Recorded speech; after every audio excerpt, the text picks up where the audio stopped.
I grew up in northern Minnesota, and winters there are not something you fight, you respect them.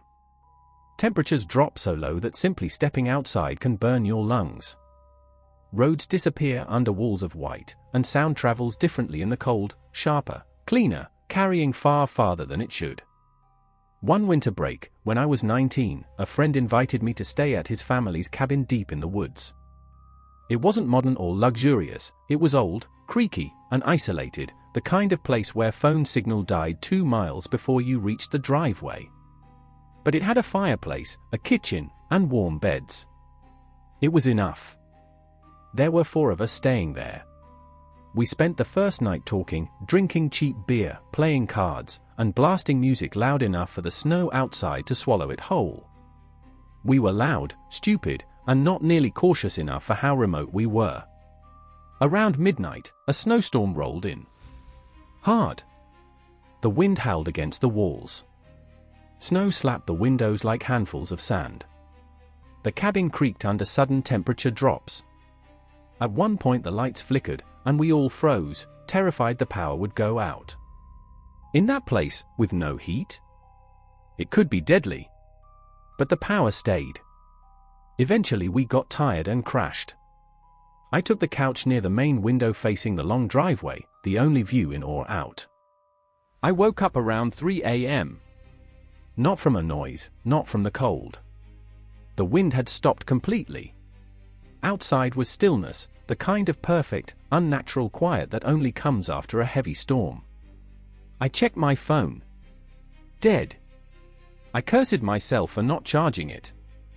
I was about to roll over when I heard 3 slow knocks at the front door. Knock. Knock. Knock. They were soft, not urgent or panicked. Just deliberate. Like someone making sure not to wake the whole house, but still wanting to be heard. I froze on the couch. From silence. Nobody should have been anywhere near us. The nearest property was over 2 miles away, and the driveway was so covered in snow that no vehicle could have made it up unless they had plowed it themselves. I waited. Maybe I imagined it. Then another set of knocks came, this time slightly louder. I slowly craned my neck toward the door. We had forgotten to lock the deadbolt. Only the cheap handle lock was keeping anyone out. I whispered my friend's name. Nothing. Everyone was still knocked out in the bedrooms. I stood up quietly, grabbed the fireplace poker, and approached the door as quietly as possible. My heart hammered in my chest. Then a voice came from the other side. Not yelling. Not whispering. Just talking. Can you help me? My car slid off the road. Except here's the thing, the driveway was untouched. No tire tracks. No footprints. Nothing. The storm had erased everything hours ago. I didn't respond. Again, the voice spoke. But this time, something about it sounded wrong. Not just off, wrong. Like someone trying to mimic the tone of a normal person, but missing some essential human element. It was too even. Too steady. I need to come inside. It's freezing. A chill crawled up my spine. I stepped back away from the door. Then the handle started turning. Slowly. Quietly. Testing it. I held the poker out in front of me. The man outside chuckled softly, but it wasn't a laugh. It was breathy, broken, like someone forcing air out of their lungs without the facial change that comes with an actual laugh. I can see you through the window. My blood turned to ice. I whipped around to the large front window behind me. Nothing. Just white snow, black trees, and the faint glow of moonlight. Suddenly, 3 fast knocks came from the glass behind me. I spun around again and nearly dropped the poker. A face was pressed against the window, pale, frost-covered, eyes bulging slightly as if he hadn't blinked in a long time. He smiled when he saw my reaction, but his teeth. They looked too small. Like baby teeth, all squeezed together. He tapped again, fogging up the glass with his breath. Let me in. I'm cold. I stumbled backward, tripping over the rug, shouting for my friends. They burst out of the hallway as the tapping grew faster and more violent. But by the time my friends got to the window, the man was gone. Just gone. No prints in the snow. No trail. No sound. Nothing. We called the police the moment the storm cleared and the phone started working again. When they arrived at the cabin hours later, they told us something that still haunts me. There were reports of a man wandering this area 3 days ago, one officer said. He was hypothermic. Delusional. We've been searching, but with the storm, we assumed. He didn't finish the sentence. But here's the strange part, the officer added. If someone walked up to your cabin last night, the snow should show it. There hasn't been a single step on your driveway or anywhere near the windows. He looked up at us, frowning. Are you sure you actually saw someone? We didn't stay another night. I still don't know if the man was real or if we saw something else entirely. But every winter since then, when the first big storm hits, I find myself listening for slow, deliberate knocks at the door. Just in case he comes back. I grew up in northern Minnesota, where winters could swallow entire towns in silence. My grandparents owned a small cabin on the edge of Birchwater Lake, a place so isolated that the nearest neighbor was a 10-minute snowmobile ride away. During winter break my senior year of college, I decided to spend a week up there alone. I told myself I needed quiet. A break from people. Time to think about my life. I didn't realize that silence can become its own kind of predator. The lake behind my grandparents' cabin froze thick every year. Locals would walk across it, ice fish, even drive light trucks across when the freeze was at its heaviest. The cabin faced the lake directly, giving a perfect view of the white emptiness stretching outward toward the dark tree line on the far shore. But that winter, something was different. Something I didn't notice until the second night. There was another cabin across the lake. Not the usual hunting shacks or old abandoned sheds, this one looked lived in. A soft orange glow flickered in its window, like a fireplace burning low. I didn't remember it being there last time. But winters changed the landscape, and power outages were common, so maybe someone had just decided to stay for the season. At least that's what I thought at first. On the third night, the temperature dropped to -27 degrees Fahrenheit. The kind of cold where the air feels like sandpaper and your breath freezes in your scarf.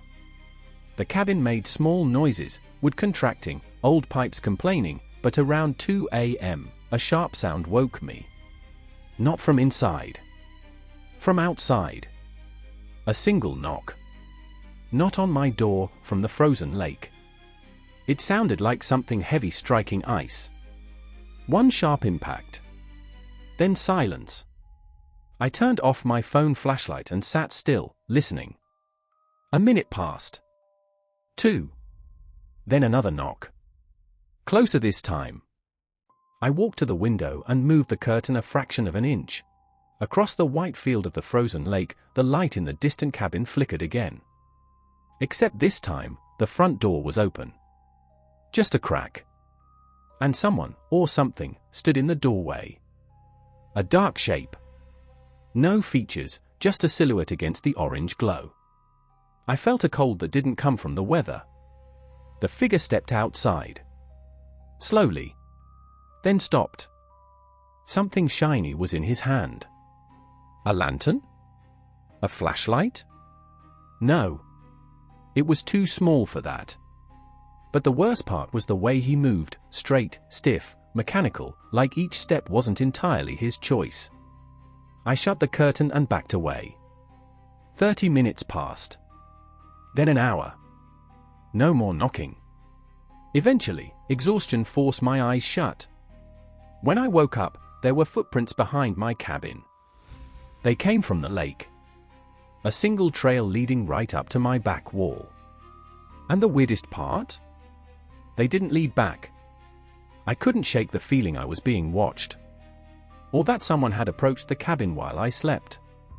I searched the whole place, no signs of forced entry, no broken windows, nothing. But the footprint stayed with me. Long strides. Deep impressions. Whoever made them was tall. And heavy. I told myself it could have been a hunter. Or a local ice fisherman who'd gotten turned around. But I knew better. Locals didn't walk that close to other cabins, especially not at 3 in the morning. That night, I barricaded the doors with furniture. A childish move, but it made me feel safer. The wind howled, snow blew against the window, and the temperature kept dropping. Around 1:20 a.m., it happened again. Knock. From the ice. This time, rapid. 4 or 5 hits. Like someone striking it with a metal object. I forced myself to look out the window. The cabin across the lake was pitch black. But halfway across the lake stood the same figure. Closer now. Much closer. The moonlight reflected off the ice and revealed more detail. He wore some kind of coat, thick and old-looking, like something from a military surplus store. His head was tilted upward toward my cabin, even though I hadn't turned on any lights. He knew exactly where I was. And he wasn't moving. Not walking. Not approaching. Just waiting. I shut the curtains fast. My heart hammered in my chest so hard that I thought the stranger might hear it. For hours, I sat in the corner of the living room with the fire turned low, listening. At some point, the knocking stopped. But I didn't sleep again. By morning, I worked up the nerve to step outside. The figure was gone. But the footprints remained, now only 20 feet from my cabin. And something else was there too. Something I wish I had never picked up. A metal rod. At least, I thought it was a rod at first. But when I brushed the snow off, I saw sharp edges, a narrow point, and a handle shaped perfectly for a gloved hand. It was an ice pick. And on the handle, carved deep into the wood, was a single word. Tomorrow. My blood ran colder than the air. I didn't understand. Was it a threat? A message? A warning? My phone had been dead since the night before, battery hated the cold, and the generator wouldn't start. I had 2 options, wait until tomorrow, or get out while I still could. I didn't pack. I didn't clean. I just threw on boots, grabbed keys from the table, and bolted to my car. When I got inside and locked the doors, something caught my eye in the rearview mirror. Across the frozen lake, the cabin door was wide open again. And the figure was standing in front of it. Still. Facing me. Like he'd been waiting for me to look right at him. His head tilted slowly. And even though the lake was far away, I swear I heard the sound of metal dragging across ice. I stepped on the gas. I didn't look back. I didn't stop until I reached the nearest town, 25 miles away, half frozen and shaking. People in the diner asked why I looked so pale. I couldn't find the words. I just kept staring out the window, waiting to see a tall figure walk through the snow toward me. I never went back to the cabin. Not that winter. Not the next. Not ever. But 2 weeks later, my mother called me. They'd gone to check on the cabin. The footprints around it were still there. But this time, they found something new. A second set of footprints. Smaller ones. Leading from the forest toward the lake. And carved into the frozen shore, near the waterline, was a single message scratched into the ice. Not tomorrow. Next winter.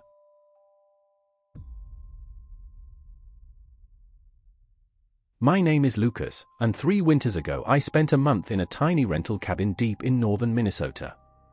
I'd gone there to finish a project for work, a documentary script that was already months overdue. The idea was that isolation would make me focus. But isolation can also do something else.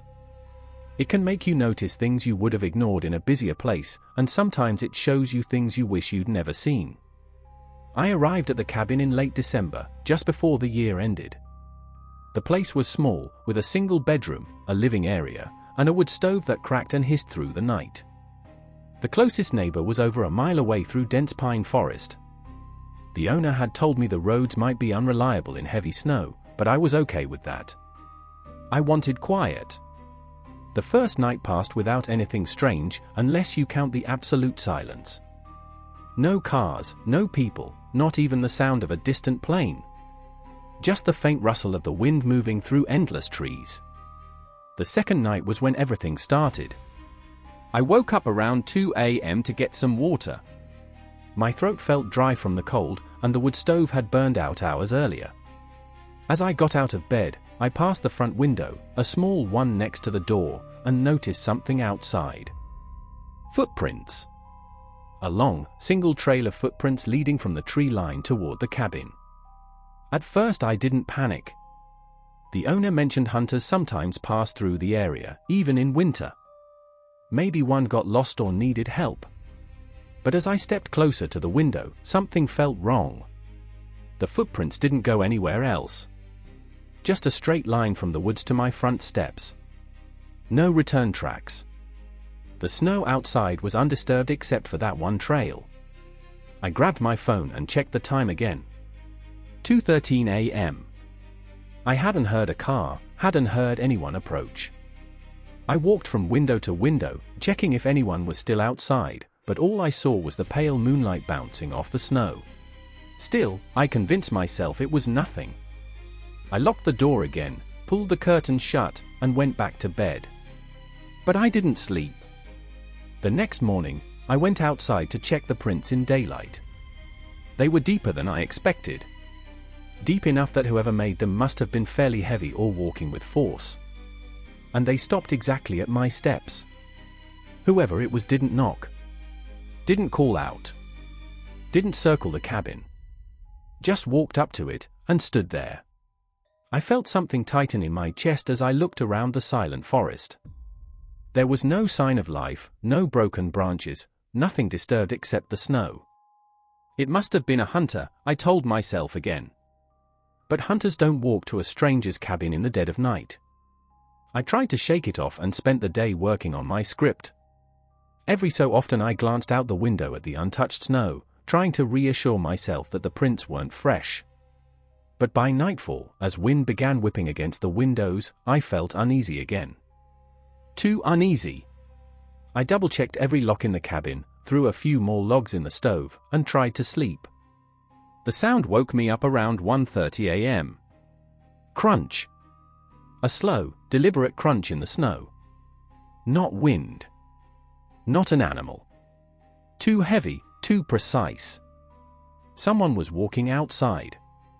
My heart climbed into my throat. I stayed in bed, barely breathing, listening to the sound of footsteps circling the cabin. Crunch, crunch, pause.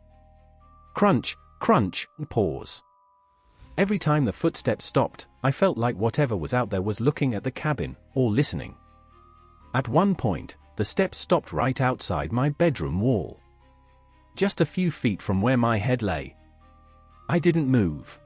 After maybe a minute, the footsteps walked toward the front steps again, and then silence. I stayed awake until dawn. When I finally worked up the nerve to look outside, I saw them. Footprints. New ones. This time they circled the cabin. A full loop, maybe two. You could see where the walker paused near the bedroom window, where the prints were deeper, as if they'd stood there for a while. But once again, there were no return tracks. Just like the first night, they came from the woods, but never went back the way they came. It was impossible. Nobody could walk across the snow without leaving prints. I called the property owner immediately. He sounded concerned at first, until I mentioned footprints. Then his tone changed. Slow. Wary. Footprints? How big? He asked. What? I don't know. Normal. Boots or shoes? Boots with a flat tread, I said. Looked like hiking boots. He was quiet for a long time before finally saying, "Stay inside tonight. And don't open the door for anyone. I'll come tomorrow morning." That didn't help my nerves. Night 3 was worse. It began with silence, deep, freezing silence, the kind that felt like the world was holding its breath. I turned off all the lights to make it seem like I was asleep. Around 2 a.m., I heard it again. Crunch. My entire body tensed. The steps were quicker this time. Not rushed, but intentional. Confident. Like whoever, or whatever, was out there knew I was awake. I grabbed my phone, but of course, there was no signal. There hadn't been since the snowstorm earlier that day. The steps circled the cabin once. Twice. Then again. I counted 6 full loops before the footsteps stopped. Right outside the front door. A shadow passed across the thin curtains covering the window. Someone was standing right there. I held my breath, waiting for a knock. But instead, I heard something far worse. A voice. A low, strained whisper. "Let me in, it's cold." I froze. The voice didn't sound desperate or shivering. It sounded wrong, like someone trying to imitate emotion. "Please, open the door, cold."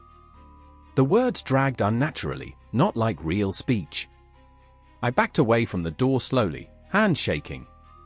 The whispering stopped. For a moment I thought whoever it was had gone.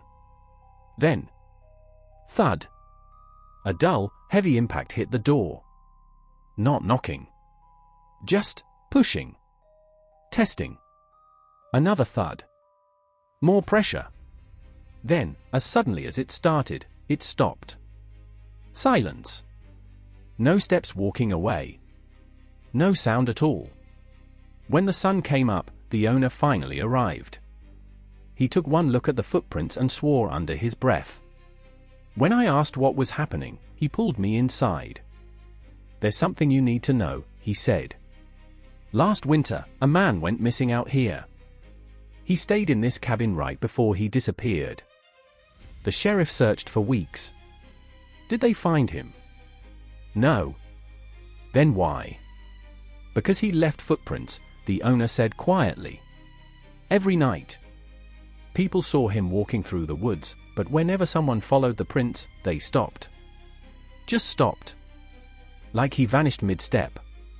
My mouth went dry. He pointed toward the woods. "Those prints you saw? They're the same tread. Same size. Same pattern." I felt sick. "What do I do?" I asked. He stared at me for a long moment before answering. "Pack up," he said. "You're leaving today." I didn't argue. We loaded everything into my car in silence. Before leaving, I looked one last time at the snow. The footprints were still there. Deep. Clear. Leading from the woods straight to my door. And as we drove away, I looked into the tree line and saw something. A figure. Standing between the pines. Watching. No movement. No sound. Just watching us leave. I never went back to that cabin. But sometimes, in the dead of winter, when the world is quiet and the night feels too still, I swear I hear footsteps in the snow outside my apartment window.